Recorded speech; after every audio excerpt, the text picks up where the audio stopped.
விருச்சிக ராசிக்காரர்கள் வந்து இந்த வாரத்துல ரொம்ப நிதானமா, கவனமா எந்த விஷயம் வந்தாலும் கவனமா, தெளிவா பார்த்து பண்ணுங்க. சரிங்களா?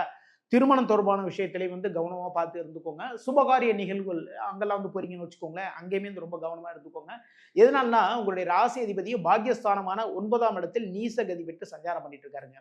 அவருடைய பார்வை, அவருடைய 7ஆம் பார்வை உங்களுடைய ராசிக்கு 3ஆம் இடத்தில் பதிகின்றது. 3ஆம் இடம் தான் பார்த்தீங்கன்னா முயற்சி ஸ்தானம். அவருடைய 8ஆம் பார்வை 4ஆம் இடத்தில் பதிகின்றது. மிக மிக சிறப்பு. இருந்தாலுமே உங்களுடைய முயற்சிகள் எதுவா இருந்தாலும் சரிதாங்க. தீவிர முயற்சிகள் வேண்டும்.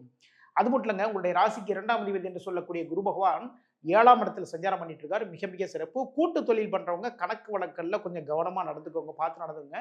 உங்களுடைய நண்பர்கள்ட்டயும் சரிதான், பணம் குடுக்கல் வாங்கல்ல ரொம்ப கவனமா பார்த்து நடந்துக்கோங்க. குரு பகவானுடைய 9ஆம் பார்வை உங்களுடைய ராசிக்கு 3ஆம் இடத்தில் பதிகிறது. மிக மிக சிறப்பு.